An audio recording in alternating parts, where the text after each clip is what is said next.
Hello, my fifth grade friends. Miss O here, ready to show you our next art piece.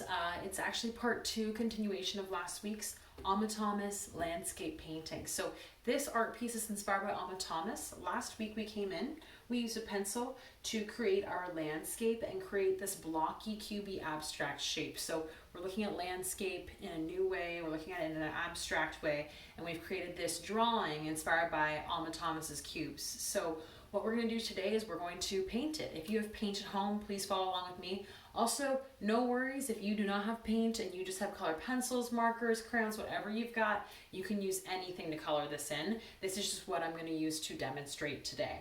If you choose to paint today, make sure you have your drawing with your pencil lines on it, and then of course you'll need some paint, a old rag or towel or paper towel to clean your brush off with, water, and a paintbrush. So the first step here is kind of thinking, how do we want to color this? I would spend a little bit of time looking at Alma Thomas's work and thinking, what colors does she use? How does she get that really vibrant, brilliant patterns and pieces that she makes?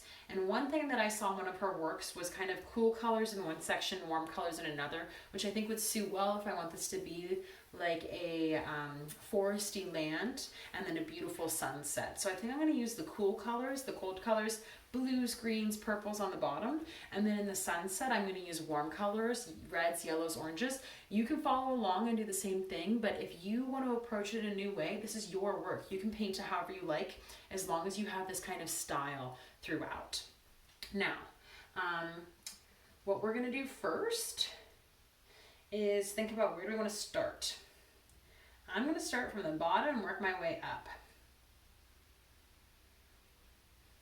So we're going to come in here, and I'm actually using a combination of acrylic and watercolor because I don't have all the colors that I need in one or the other.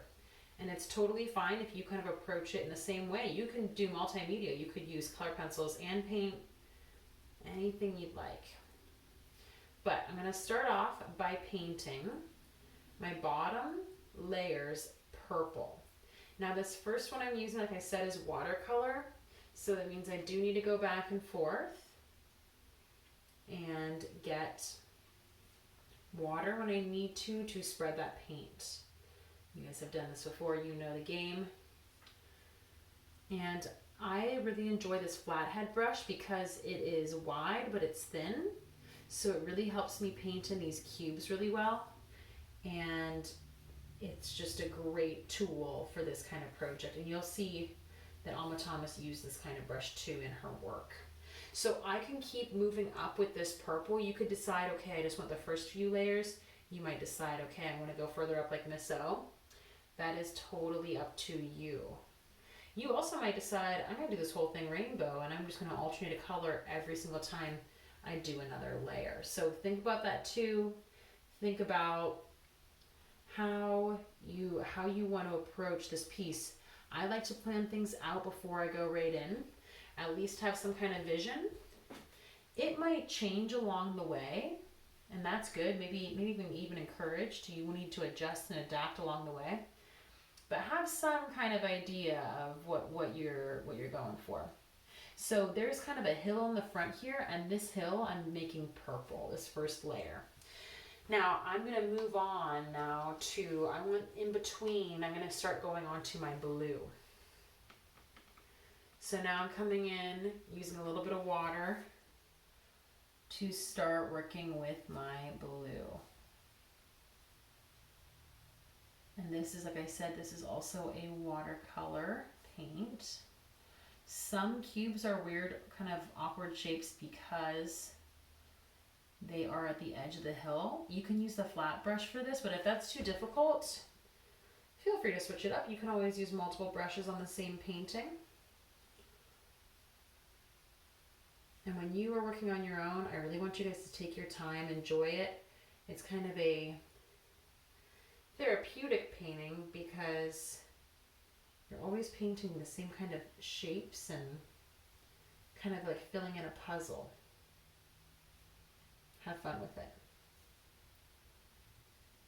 Okay, so I have this blue layer and I have two lines left and I still want to do green. So I think I'm going to do one more layer in the blue.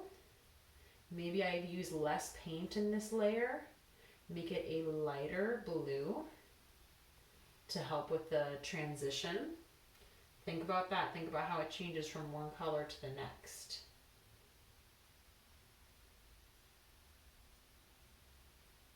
And then that last layer on my mountain hill, whatever you'd like to call it, I'm going to make green. You can always come back in and touch up or darken areas if you want to. Like I said, take your time, have fun. So as always, whenever I change colors, I swirl, wipe, and blot.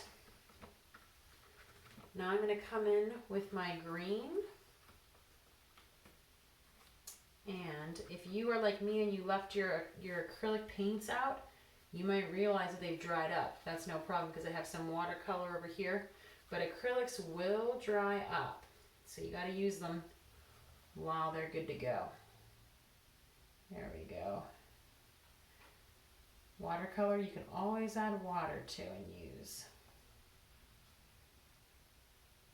So I did my cool colors here, purple, blue, and green. And now I'm ready for those hot colors. Now, Alma Thomas uses red a lot of time at the center of her pieces. I think I'm going to try out a yellow here for my sun. It's just kind of what I'm feeling. So I'm going to very carefully come in, swoop up some yellow. This paint that I'm using now is acrylic, so it's already wet and it's kind of a thicker paint. It doesn't mean that you can't use any water on it. In fact, if your paint is too thick, you can always come in later and get just a little bit of water on your brush like I am right now. And just a tiny touch of water will be good to spread that color. Keep that consistent line on the horizon to create these blocky abstract forms and shapes. Careful not to add too much water because you don't want your paper to get ripped. Okay, I got that beautiful sun on there, and then I'm going to continue on with my hot colors. And in order to do this, I'm going to use reds and oranges, and I think I'm going to alternate beams. So this first beam, I'm going to make orange, and then I'm going to skip over this one, and I'm going to make this next one orange. Now, you can do a similar kind of pattern if you'd like, or yours might be totally different. It's going to be totally up to you as the artist. You can always use water to kind of thin out your paint if you're getting any blobs or it's getting too thick. And then go all the way around and fill in my cubes. Okay, there's my orange. Now I'm going to swirl, wipe, and blot, and go to my reds. If your paint's thick, you can always add water to it. I'm going to come in, and any rays I have left here are in between rays, which means they're going to be red blocks. And I'm loving how I have all these colors in here. It's really reminding me of Alma Thomas's bright, beautiful works. And just have fun with these. Have fun when you're painting. Enjoy the process. Try some different things. I like to have a scrap piece of paper on the sides that I can always test things out before I do my actual piece. And in the end, you should have something like this, right? Everyone's is going to look completely different, but you get the theme, you get the idea. Check out Alma Thomas's work, get some inspiration, have lots of fun with this, and I can't wait to see everybody to show their artworks to everyone else and talk about it and critique. I'll see you then. Have fun.